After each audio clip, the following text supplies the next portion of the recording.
loyalty. It's Kingsman worth dying for. ဒီဇက်လန်က1990ခုနှစ်အရှေ့လေပိုင်းက mission တစ်ခုကနေစတာ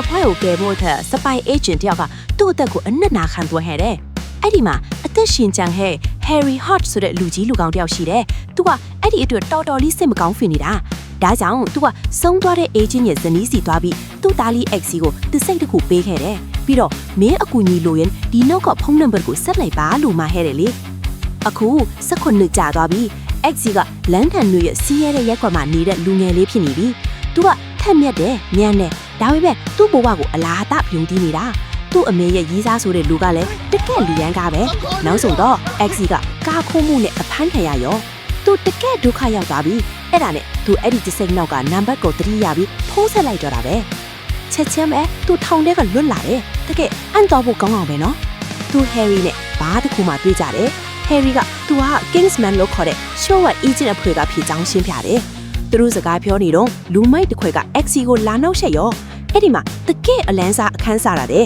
။ Harry ကတကားတွေကိုပိတ်လိုက်ပြီးသူ့ရဲ့နေ့ပညာမြင့်ထီးတစ်ချောင်းတဲနဲ့တင်လူမိုက်တစ်ခွဲလုံးကိုအပြအသက်နှိကွက်ပြလိုက်တာ။တကယ်ကိုမိုက်တယ်ဗျာ။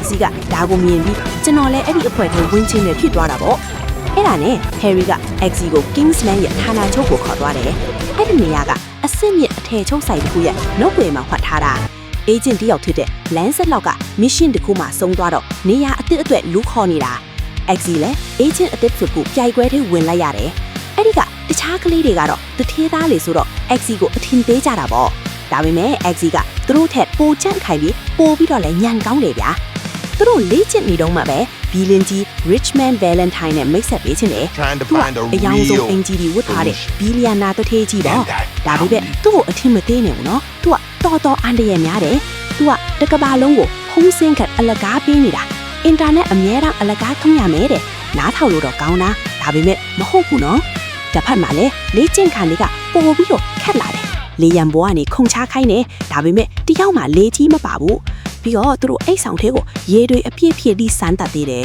။နောက်ဆုံးမှာ Axie နဲ့ Roxy ဆိုတဲ့ကောင်မလေးနှစ်ယောက်ပဲကျန်တော့တာ။နောက်ဆုံးစမ်းသပ်ခြင်းမှာတော့သူတို့မွေးထားတဲ့ခွေးလေးတွေကိုတနက်နဲ့ပစ်ခိုင်းတယ်။ Roxy ကတော့ဖြစ်လိုက်တယ်။တကယ်တော့ဂျေဆန်အတူပါ။ဒါပေမဲ့ Axie ကတော့မလွတ်နိုင်ဘူး။သူညင်းလိုက်တယ်။အဲ့ဒါကြောင့်သူရှုံးသွားပြီး Roxy ကပဲလမ်းဆက်လော့အသစ်ဖြစ်သွားခဲ့တယ်။ Axie ကတော့အခွင့်အရေးဆုံးရှုံးသွားပြီဆိုပြီးစိတ်ပြက်လက်ပြက်နဲ့အိမ်ပြန်ခဲ့ရတော့တာပေါ့။ ဒီ